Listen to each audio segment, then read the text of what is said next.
Okay, so let's read the way it should be, because remember, we're going through Romans. Romans 9 through 11 basically talks about what God's doing, with the Jewish people, and it culminates with what we're going to read right now. Would somebody please read Romans 11, 28 through 31? Concerning the gospel, they are enemies for your sake, but concerning the election, they are beloved for the sake of the fathers. For the gifts and the calling of God are irrevocable. For as you were once disobedient to God, ye have now obtained mercy through their disobedience. Even so, these also have now been disobedient, that through the mercy shown you, they also may obtain mercy. Okay, so let's make sure that we understand this. Concerning the gospel, the Jews, are enemies for your sake. And this is speaking about the Gentiles who became believers in Yeshua. So what in the world does that mean? They're enemies of the gospel for your sake. Why? What's that mean? Just made available. Yeah, okay. I mean, understand that, and again, I do not claim to understand this, but somehow in the overarching plan of God, when the majority of the Jewish people failed to believe in Yeshua as our Messiah, the gospel then went out to the Gentiles. Where was the first place that the Apostle Paul preached when he went into a city? Synagogue. He preached in the synagogue, and normally there would be some Jews who would believe, the majority would not believe and would reject him, and then he would go out and preach the gospel to the Gentiles. Okay, concerning the gospel, they're enemies for your sake, but, and we've covered this before, concerning the election, they are beloved for the sake of the fathers. So even when the Jews, remember, are enemies of the gospel, what are they to God? Beloved. They're beloved to God. And therefore, what should they be to God's people? Beloved. Okay. And again, I mean, how many of you, I think I asked you this before, but how many of you have ever shared the gospel with a Jewish person? Okay. How'd that go? Not well. Exactly. No, usually I don't even get any words. Usually when I say, well, how many of you have, shared the gospel with a Jewish person? Normally the response is, okay, and that's not uncommon at this point. Okay, so, Jews may respond in different ways. If you speak to a very, very religious or Orthodox Jew, they may get pretty offended at you, maybe get a little angry at you. Oftentimes, they'll just be ambivalent. All right, that's fine, you're a Gentile, he's your God, go ahead, you can believe in him. And besides, you guys believe in three gods, which you don't, but a lot of Jews think that you do. Or, okay, maybe he was a prophet, maybe he was a good man, a wise man, but we certainly don't believe he's the Son of God. We don't believe he's the Messiah, or just basically don't bother me. My mother used to say, don't proselytize me. That was the word that she used. But that's not an enemy of the gospel. The Apostle Paul, before he became a believer, he was an enemy of the gospel. He was going around rounding up believers in Yeshua, throwing us in jail, and in some cases giving us over to be executed, holding the coats of those that stoned the martyr Stephen. That's an enemy of the gospel. But even when the Jews are enemies of the gospel, they are what again? Beloved. Beloved to God. Okay. I think they skipped that verse, some of the people we just read about, in the history. Okay. Why? For the gifts and the calling of God are irrevocable. What's the primary physical gift to the children of Israel? The land. The land. What's the primary calling of the Jewish people? God's people. To be the people of God. Irrevocable. Okay. Now we come to the punchline.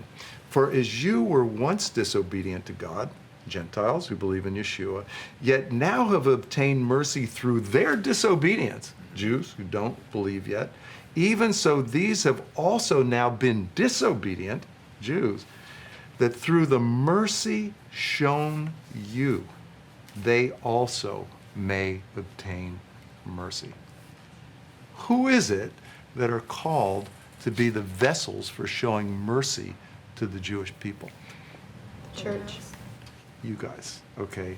And that's how far off people who professed faith in Yeshua have gotten over these last 2,000 years. And that's why it's critical that we understand the things that we're talking about now. one of the most beautiful stories, I believe, in the Bible that demonstrates the relationship that God wants there to be between the Jewish people and the Gentiles is found in the book of Ruth. A beautiful, beautiful story. And so I'll try to tell it to you the best that I can. So there's a man named Elimelech. Everybody know what Elimelech means? Eli always refers to God. Melech is king. God is king. And he's married to a woman named Naomi, which means pleasant. And they have two sons, Mahlon and Chilion. And they are living during the period of time of the judges in Bethlehem. Everybody know, that's kind of obvious what Bethlehem is? Bethlehem, okay, but it means something because Bet is house, Lechem is bread, so house of bread. But during the period of time that they are living there, there's a famine in the land. And so Elimelech decides to take his family and move to Moab, obviously to try to find, sustenance there. Well, they move to Moab and they're there a little while and Elimelech dies. And then the two sons, Mahlon and Chilion, marry two Moabitess women. One is named Orpah, and the other is named Ruth. In Hebrew, you'd say Ruth. Okay, so, and then they lived, the sons lived for 10 years, and then they died. And so now, at this point, this Jewish woman, Naomi, she's lost her land, she's lost her husband, she's lost her two sons, she's lost everything, and she's there with these two Moabitess daughter-in-laws. So she hears that God has visited Israel. There's food in Israel again. She decides to go back home. And she starts on her way back home with these two daughter-in-laws. And then she turns to them and says, hey, look, don't hang around with me anymore. I got nothing to give you. What, do I have a male child, in my womb, and you're going to wait till he's born and then he's going to grow up to marry him? Or, I don't have any hope anymore. In other words, of marriage and getting pregnant and so on. So both these Moabitess daughter-in-laws, they kiss Naomi and they weep. And it's kind of interesting about their names because Orpah means back of the neck and Ruth means clinging one. So Orpah, kisses Naomi, and hugs her, and then she goes back. Well, Ruth doesn't go anywhere. And so Naomi looks at her and says, no, you need to go back and do what Orpah did. And it's really interesting what she said. You need to go back to your family and back to your gods. And then Ruth responded with what I believe are some of the most beautiful words in the Old Testament and so relevant to what we're talking here. So I'd like a woman, please, to read this. This is Ruth 1 and verses 16 and 17. But Ruth said, "Entreat me not to leave you or to turn back from following after you. For wherever you go, I will go, and wherever you lodge, I will lodge. Your people shall be my people, and your God my God. Where you die, I will die, and there will I be buried. The Lord do so to me, and more also, if anything but death parts you and me." Okay, understand. Let's get the picture here. I mean, at the time that Ruth does this, Naomi has nothing to offer her. This is a Jew who's bereft of everything, lost her land, lost her husband, lost her sons, nothing. And yet, when she tries to send this Gentile woman away, she says this: wherever you go, I'll go. Wherever you lodge, I'll lodge. Your people shall be my people. And then she said the most important thing of all, and your God will be my God. And so at this point, Naomi said, well, I'm not going to be able to dissuade her. So they go back, they get back to Bethlehem, and, everybody's excited. Naomi's back. They say, hey, Naomi, is that you? And she said, don't call me Naomi anymore, which means pleasant. Call me Merah, which is bitter, because God has dealt bitterly with me. Well, Naomi and Ruth have to eat. They happen to have returned at the time of the barley harvest. So Ruth says to Naomi, let me go out and glean in the fields. Now, the gleaners were the ones that came after the reapers. And it's actually in the Old Testament, we were commanded not to reap from the corners of our field, so that the poor would have something to eat and they would come and glean there. So Naomi says, okay, Ruth goes out to glean, and she ends up in the field of a man named Boaz. He's an older man and pretty wealthy. Anyway, Boaz comes and he's checking out the harvest, and he talks to his foreman, and he sees Ruth there, and he says, well, who's that? And the foreman says, well, that's Ruth who came back with Naomi.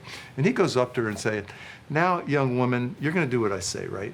I don't want you to go in anybody else's field. I just want you to stay in my field. And if you get thirsty, you can drink from the water that they've drawn from my workers. And that day when the workers were eating, they brought Ruth in and gave her something to eat. And so she took a little bit aside and brought it back to Naomi, by the way. Okay, and then, so she goes back that day. She goes back and tells Naomi what happened. And Naomi said, well, bless him, bless Boaz, because he's actually a close relative. And he was a relative of Elimelech. And she said, okay, do what he says. Bless him because he hasn't forgotten his family and so on. So Ruth stays, in his fields through this harvest, the barley harvest, then the wheat harvest. Now the harvest is over. Now, one thing you got to understand about Jewish mothers, they are great matchmakers, okay? And so, really, and so Naomi is concerned about Ruth's future, and she says, okay, this is what you need to do. You need to bathe yourself, and anoint yourself, put on your best dress, and so on, because Boaz is going to be out in the threshing floor tonight. They're winnowing grain there. Wait till he has had something to eat and something to drink, and then he lays down to sleep. Wait till he's asleep, and then you go uncover his feet and lay down at his feet. He'll tell you what to do. So Ruth says, okay, I'll do everything you told me to do. So that's what she does. Boaz, again, he's eaten and he's drunk, not drunk probably, but he's eaten and had something to drink. He lays down to sleep, and Ruth comes and lays down at his feet. And then in the middle of the night, he wakes up startled, and there's a young woman laying down at his feet, and he said, who are you? And she says, I'm Ruth, take me under your wings.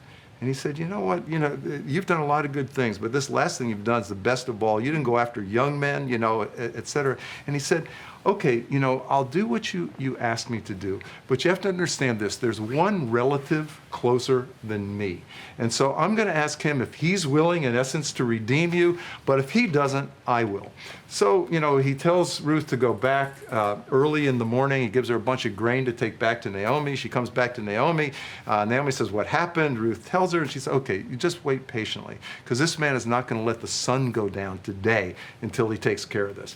So Boaz, that next morning goes out to the gates of the city where the elders gather. He sees this other closer relative, and he calls him over, and he said, the land that belonged to Elimelech was sold.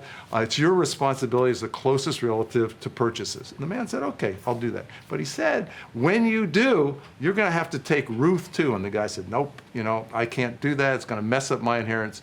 You do it. So Boaz marries Ruth, and he goes into her, and she conceives, and she brings forth a son, and his name is what? Obed. Obed is his name. And it's really cool because she takes Obed back to Naomi, and Naomi literally becomes the wet nurse for her grandson. But Obed grows up, and he gets married, and then he has a son. What's his name? Jesse. Jesse. And then Jesse grows up, and he has a son. What's his name? David. David. Get the picture. Literally, by this Gentile woman joining herself to this Jewish woman, when this Jewish woman was bereft of everything, she had nothing to offer. By her doing that, she came into the fullness of God's blessing and purpose for her life. She became the great-grandmother of King David, and she came into the line of the Jewish Messiah, Yeshua. And in addition to that, by her doing that, she brought blessing back to this Jewish woman who'd lost everything, because now she has a close relative again. She has her grandson and then descendants after him. It's an absolutely beautiful, beautiful picture of God's plan and purpose for Jews and Gentiles together, literally, to be a blessing to one another.